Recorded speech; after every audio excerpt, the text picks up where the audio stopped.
شروع اللہ کے نام سے جو بڑا مہربان اور نہایت ہی رحم کرنے والا ہے۔ تمام حضرات روشن پڑھیں اللہم صلی علی محمد وعلی آل محمد کما صلیت علی ابراہیم وعلی آل ابراہیم انکا حمید مجید۔ اللہم بارک علی محمد وعلی آل محمد کما بارکت علی ابراہیم وعلی آل ابراہیم انکا حمید مجید۔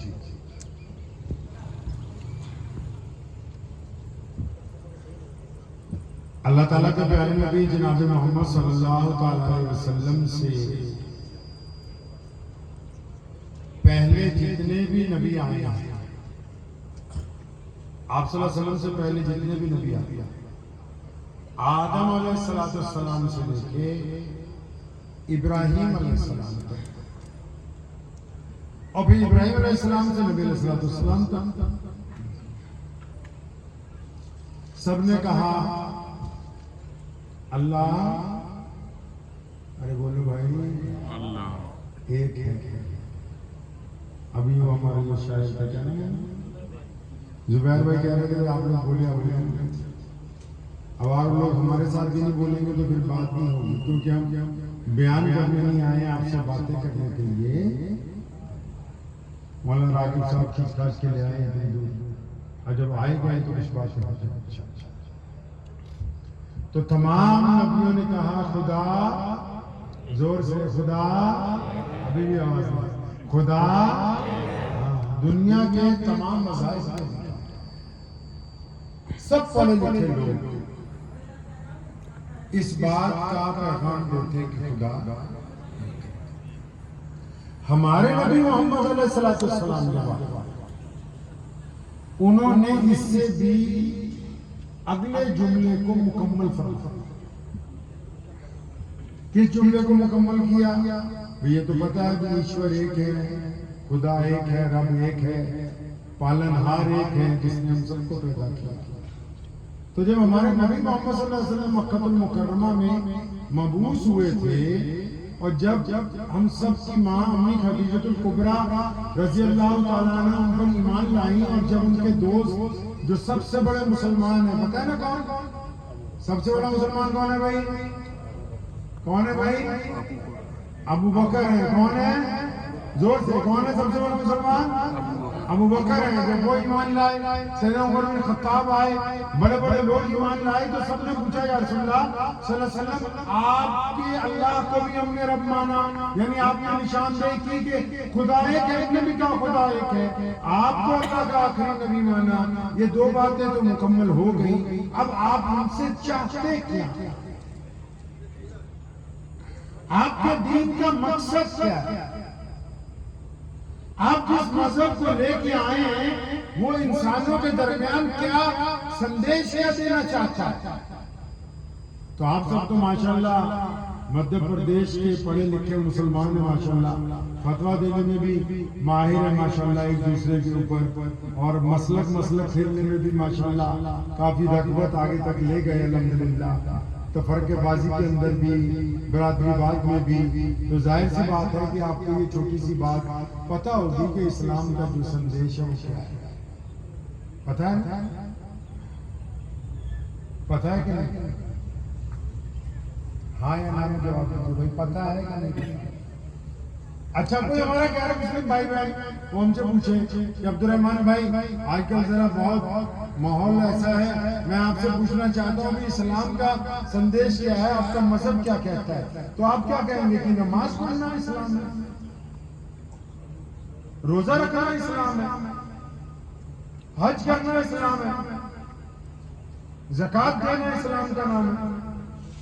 کبھی آپ نے اس طرح دین کو سوچا ہے کہ جو لوگ دین کے متعلق غلط فہمی میں آ گئے، جن کو غلط فہمی ہو گئی سوشل میڈیا کے ذریعے، واٹس ایپ کے ذریعے، عام جو سوشل سائٹس ہیں ان کے ذریعے، جو آج کل کے جو پروفیسر بنے، ڈپلیکیٹ جو صبح شام صرف پڑھی الٹی سیدھی باتیں رہے ہیں، اگر وہ آپ سے کبھی کوئی بات پوچھ لیں کہ آپ کے مذہب نے کیا بات کہی ہے تمام انسانوں کے لیے، تو آپ کیا گفتگو کریں؟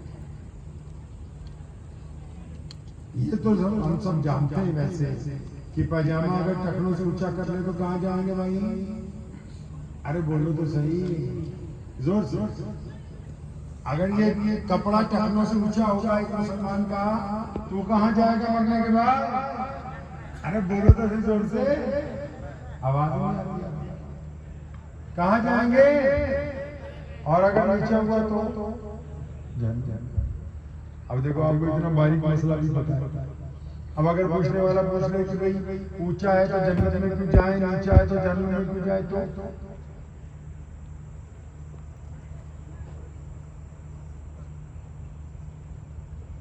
پھر تو بات مطلب ہم کہتے ہیں کہ موبائل اچھی کمپنی کا ہو، کار کمپنی کی ہو، اے سی کمپنی کا لگا ہوا ہو، کپڑے برانڈ کے ہوں، جوتیاں برانڈ کی ہوں، اور دین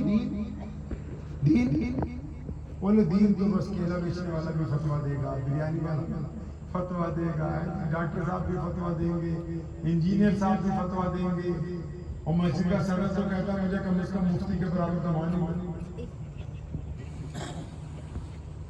جبکہ دین کو سمجھانے کے لیے برانڈ والے لوگ موجود ہیں، علماء ہمارے پاس ہیں، مفتیان کرام ہیں، شیخ الحدیث ہیں، بڑے اچھے لوگ موجود ہیں، لیکن نہیں، ہم نے سمجھا کہ نہیں، ہم سے زیادہ دین کون جانتا ہے۔ اور یہی وجہ ہے کہ دین کی جو بنیادی باتیں ہیں،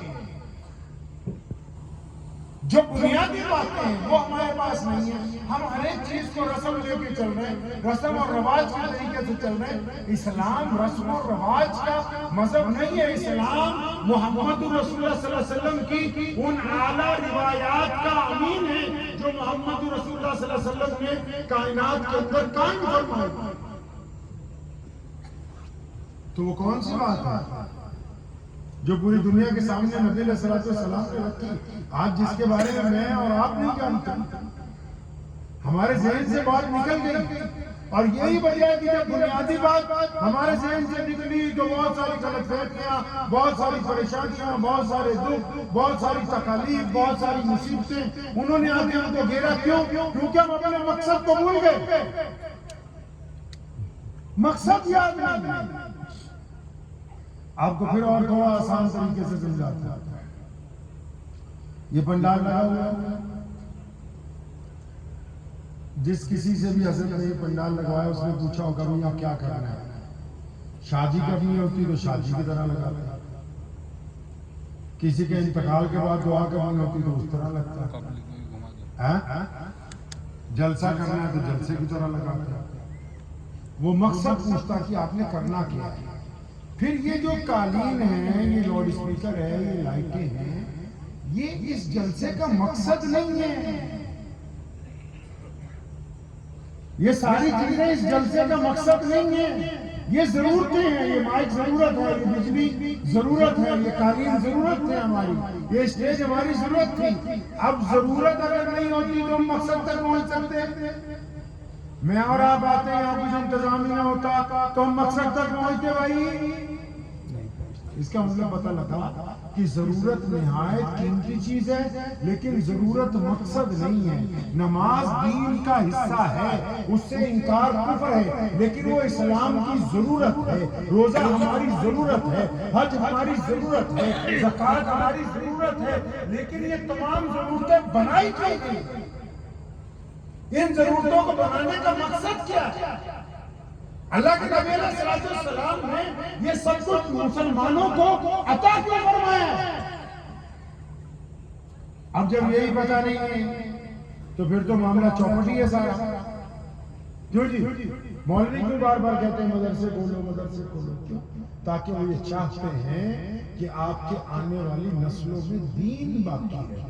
وہ دین کو اس لیے باقی رکھنا چاہتے ہیں تاکہ ایک خوبصورت سماجی ویوستھا قائم رہے۔ وہ سماجی ویوستھا اس لیے بنانا چاہتے ہیں تاکہ آپس میں ایک دوسرے کے ساتھ آپ کا محبت کا تعلق جو ہے۔ اب بات کہاں چل رہی تھی، پہنچے ہم کہاں ہوئے؟ اب دیکھو سارے بڑے بڑے لوگ بیٹھے، ذمہ دار بیٹھے۔ آپ سے اگر میں یہی پوچھ لوں کہ ہم نماز کیوں پڑھتے ہیں تو نماز کیوں پڑھتے ہیں؟ اب آدھے لوگ سوچیں گے اللہ کا حکم ہے، کوئی کہے گا رسول اللہ صلی اللہ علیہ وسلم کی آنکھوں کی ٹھنڈک ہے، کوئی کہے گا فرض ہے، لیکن کبھی ہم نے اپنے علماء سے بھی جا کے پوچھا کہ نماز کیوں پڑھتے ہیں؟ نہیں، ہم دین کو آج کل اس انداز سے نہیں سمجھ رہے، ہم تو ایک دوسرے کے اوپر فتویٰ دیتے ہیں کہ فلاں بندہ اسلام سے فلاں اسلام سے اندر، اگر کسی کے جنازے میں بھی جاتے ہیں تو آدھے جو جنازے میں شامل ہیں وہی جاتے جاتے بتا دیتے ہیں یہ جہنم میں جا رہا ہے کہ جنت میں جا رہا ہے۔ ہم دین سے دور ہو گئے بہت زیادہ۔ اب میں آپ کو اس مقصد کی طرف لانا چاہتا ہوں جس پہ میری گفتگو ہے۔ ہمارے یہاں پنجابی میں اسی انہوں کہنے ہیں پھپھڑ، سمجھتے ہو؟ پھپھو کے آدمی کو، ارے ابا کی بہن نہیں ہوتی جو پھپھو جی، کیا کہتے اس کے میاں کو؟ پھوپھا جی۔ آپ بھی کسی کے پھپھا ہو گئے؟ اچھا، آپ نے اکثر سنا ہوگا کہ پھوپھا جو ہے کئی بار منہ بنا کے بھاگ جاتا ہے۔ جب کبھی شادی ہوتی ہے گھر میں، مطلب اس کی سالے کی یا سالی کی، تو سب سے پہلے پھوپھا ہی بھاگتا ہے۔ اب چاہے وہ مسلمان ہے یا سب کی بات ہوتی ہے، اب پھوپھا جی بھاگ جاتے گھر سے۔ اب پوچھتے ہیں کہ پھوپھا اپنے گھر پہنچ جاتے تو اس کی ماں پوچھتی ہے کہ بیٹا آپ بھاگ کے کیوں آ گئے؟ آپ کے تو ماں، آپ کی بیوی کے بھائی کی شادی تھی، اس کی بہن کی شادی تھی۔ تو پھوپھا کیا کہتا ہے؟ پھوپھا یہ نہیں کہتا کہ کپڑے اچھے، روٹی اچھی، سامان اچھا ہے۔ پھوپھا کہتا ہے ماں، میرے سسر نے اور میرے جو وہاں سسرال والے ہیں انہوں نے میری عزت نہیں کی، یہی مسئلہ ہے نا جی۔ پیارے محمد صلی اللہ علیہ وسلم جب دنیا میں آئے، ان سے پہلے جتنے لوگ آئے اور اب بھی جو بڑے لوگ ہیں انہوں نے ایک ہی بات دنیا کو کہی، روٹی، کپڑا اور مکان۔ میرے نبی علیہ السلام جب دنیا میں تشریف لائے، نہ انہوں نے پہلے روٹی کی بات کی، نہ کپڑے کی بات کی، نہ مکان کی بات کی۔ ابو بکر صدیق کو بلایا اور کالے حبشی بلال کو بلایا۔ ابو بکر شہزادے، بلال غریب ہے، ابو بکر امیر ہے، بلال بہت زیادہ محتاج ہے۔ ابو بکر کا رنگ گورا چٹیا ہے اور بلال بالکل کالے۔ ابو بکر حویلی میں رہتے ہیں، بلال جھونپڑی میں رہتا ہے۔ ابو بکر ایک اعلیٰ نسل کے فرد ہے، بلال کا باپ بھی غلام ہے، ان کی ماں بھی غلام ہے۔ ابو بکر مکے کے رئیسوں میں سے ہیں، بلال مکے کے اندر بک کر پہنچے۔ بلال رضی اللہ تعالیٰ عنہ کو بلایا، ابو بکر کو بلایا، دونوں کے ہاتھ میں ہاتھ دے کے گلے لگا دیا، فرمایا ابو بکر سن لے، اب میں آ گیا ہوں نا، آج کے بعد یہ کالا بلال تیرا بھائی بن گیا، کیونکہ اب محمد آ گئے ہیں صلی اللہ علیہ وسلم، اب کسی کو کسی کے اوپر عزاداری کرنے کا حکم نہیں رہا ہے۔ نہیں سمجھے بات؟ صحابہ نے پوچھا یا رسول اللہ آپ کے دین کا مقصد کیا ہے؟ فرمایا جو ایک رب اور رسول کو مانے گا وہ انسانوں سے نفرت نہیں کرے گا، جو ایک رب اور رسول کو مانے گا وہ امیر غریب میں فرق محسوس نہیں کرے گا، جو ایک رب رسول کو مانے گا وہ گورے اور کالے میں فرق محسوس نہیں کرے گا۔ اور یہاں بڑی بات یہ ہے کہ محمد رسول اللہ صلی اللہ علیہ وسلم نے جب یہ حکم جاری فرمایا تو اس میں یہ نہیں کہا کہ وہ مسلمان ہوگا تو تم یہ کرو گے، نہیں، فرمایا دنیا کے تمام لوگوں کو ہم عزت بانٹنے کے لیے آئے ہیں، کیونکہ روٹی کم ہو تب بھی پیٹ بھر جاتا ہے، دوسرے دن کھائی جا سکتی ہے، کپڑے پھٹے ہوئے ہوں تو پیپنگ لگایا جا سکتا ہے، مکان نہیں ہو تو پل کے نیچے سویا جا سکتا ہے، لیکن دنیا کا ہر غریب آدمی، ہر امیر آدمی یہ چاہتا ہے کہ سرے بازار میری کوئی بے عزتی نہ کرے۔ تو نبی علیہ السلام نے فرمایا میں عزت بانٹنے آیا ہوں، میری امت کا کام ہے کہ لوگوں کے درمیان عزت ہی بانٹا کرے۔ آ رہی سمجھ تھوڑی بہت نہیں؟ ارے بھائی سمجھ آ رہی ہے نہیں؟ صلی اللہ علیہ وسلم کہنا ہے زور سے ذرا، صلی اللہ، ابھی بھی آواز نہیں، صلی اللہ، صلی اللہ، ابھی بھی باقی مولانا آپ سے کہہ رہے ہیں یا تو کھانا نہیں کھاتے یا بیچارے یا مولانا نے کھانے کا انتظام نہیں کیا۔ صلی اللہ علیہ وسلم، صلی اللہ۔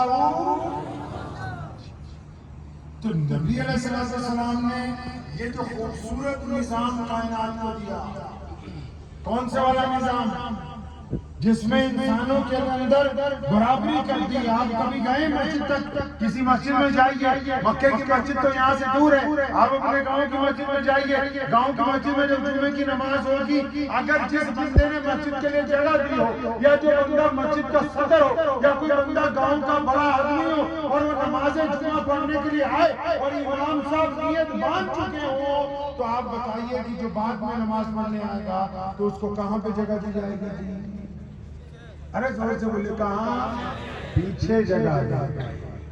اور اگر زیادہ دیر سے آیا، گرچہ کوئی آپ کا خاص مہمان بھی ساتھ میں ہو اور جمعے کی نماز کی 2 رکعتیں ہو گئی ہو اور اس کو جماعت میں شامل ہونا ہے اور مسجد میں جگہ نہیں ہے، تو اس کا کام ہے کہ جہاں مسلمانوں نے اپنی جوتیاں اتاری ہیں ان کو ایک طرف کر کے وہاں کپڑا بچھا کے نیت باندھے، کیونکہ یہ محمد رسول اللہ کی مسجد صرف نماز پڑھنا نہیں سکھاتی، وہ کہتی ہے کہ اگر کوئی غریب پہلے آ گیا تو وہ آگے بیٹھے گا، کوئی پلے دار پہلے آ گیا تو وہ آگے بیٹھے گا، کوئی کھیت کا مزدور پہلے آ گیا تو آگے بیٹھے گا، اگر کوئی ریشمی کپڑے والا کوئی چودھری آیا دیر میں تو اس کو یہ حق حاصل نہیں کہ وہ کسی آگے بیٹھنے والے کو پکڑ کے پیچھے کر دے، کیونکہ یہ محمد رسول اللہ صلی اللہ علیہ وسلم کے دین کا انسان ہے۔